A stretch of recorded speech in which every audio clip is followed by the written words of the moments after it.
Olá, meus amigos, Marvin Cerqueira aqui, e vou começar fazendo a seguinte pergunta: é possível a pena de morte no Brasil? E a resposta é sim, mas tão somente em caso de guerra declarada. Fora dessa hipótese, não tem como você ter uma pena de morte. Até aí, tudo bem. Mas o que os grandes pensadores da história, os grandes filósofos e pensadores pensavam sobre a pena de morte? Vamos falar de quatro, dois a favor e dois contra.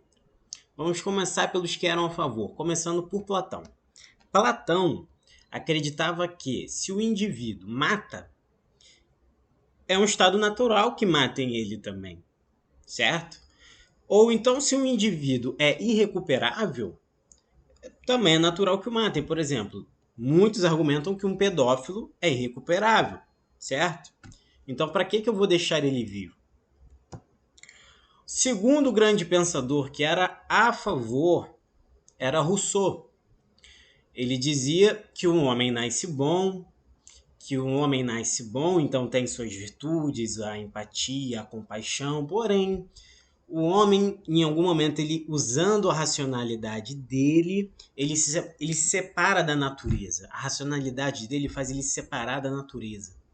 E aí ele se corrompe com a racionalidade dele em consonância com a sociedade. E aí ele se torna ruim.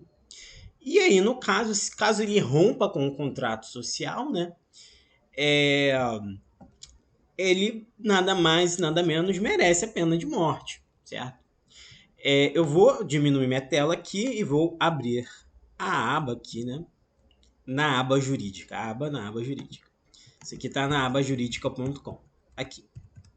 Platão foi um filósofo e matemático do período clássico da Grécia Antiga, autor de diversos diálogos filosóficos e fundador da Academia em Atenas, a primeira instituição de educação superior do mundo ocidental. Ele acreditava que as penas deveriam tornar o indivíduo melhor, porém, se o indivíduo for incurável, a morte deveria ser algo natural, como por exemplo em caso de assassinato. Aí que está o Rousseau. Rousseau defende a pena de morte para quem violar o contrato social. Aqui a fotinha dele.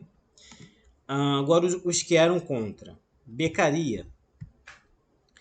Em seu livro Dos Delitos e das Penas, Beccaria argumentou que a pena de morte, a tortura e outras formas de punição violenta e desumana eram ineficazes e injustas. Ele afirmava que a punição deveria ser proporcional ao crime cometido.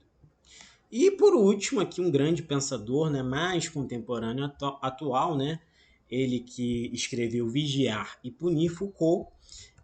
Foucault ele era completamente contra a pena de morte e argumentava que ela era uma forma de exercício do poder e da violência, em vez de justiça. Então, galera, foi esse o tema de hoje. Se gostaram, se inscrevam, deixa o like e tamo junto.